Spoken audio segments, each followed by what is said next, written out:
గుజరాత్ను భారీ వర్షాలు ముంచెత్తాయి. అహ్మదాబాద్, సూరత్, నవసారి, వల్సాద్, ఖేడా, తాపీ సహా పలు జిల్లాల్లో భారీ వర్షాలు భీభత్సం సృష్టించాయి. దీంతో అనేక ప్రాంతాల్లో వరదలు సంభవించాయి. నివాసాలు మునిగిపోయాయి. రోడ్లు, చెరువులను తలపిస్తున్నాయి. నదులు, వాగులే కాదు, గ్రామాలు, పట్టణాలు, మార్కెట్లు కూడా ముంపునకు గురయ్యాయి.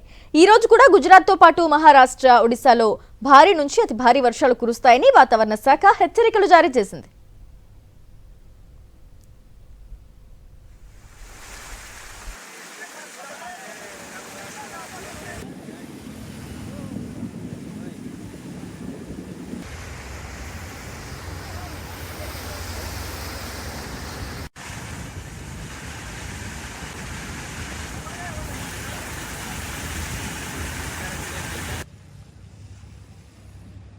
భారీ వర్షాలతో అహ్మదాబాద్లో జనజీవనం అస్తవ్యస్తమైంది. అనేక చోట్ల జాతీయ రహదారులు, రైల్వే ట్రాక్లు నీట మునిగాయి. స్థానిక పోలీసులు, పరిపాలనా యంత్రాంగంతో పాటు ఎన్డీఆర్ఎఫ్, ఎస్డీఆర్ఎఫ్ బృందాలు సహాయక చర్యల్లో పాల్గొంటున్నాయి. ముంపులో చిక్కుకున్న వారిని సురక్షిత ప్రాంతాలకు తరలిస్తున్నారు.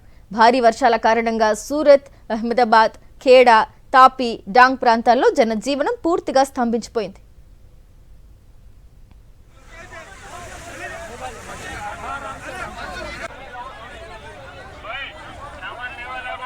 और मंदिर के अंदर चले जाओ। मंदिर में आपके खाने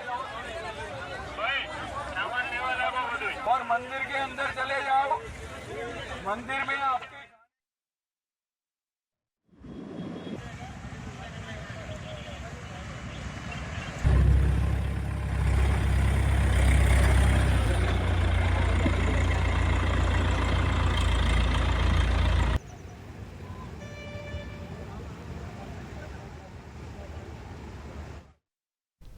అహ్మదాబాద్, రాజ్కోట్ జాతీయ రహదారిపై పరిస్థితి ఘోరంగా మారింది. వరద నీరు భారీగా చేరడంతో పెద్ద ఎత్తున వాహనాలు చిక్కుకుపోయాయి. కార్లు, జీప్లు, లారీలు సైతం సగానికి పైగా మునిగిపోయాయి. వరద నీటిలో ఆగిపోయిన వాహనాలను తరలించేందుకు క్రేన్లను వినియోగిస్తున్నారు. మరిన్ని అప్డేట్స్ కోసం ఛానల్ను సబ్స్క్రైబ్ చేయండి. నోటిఫికేషన్స్ కోసం బెల్ ఐకాన్ పై క్లిక్ చేయండి.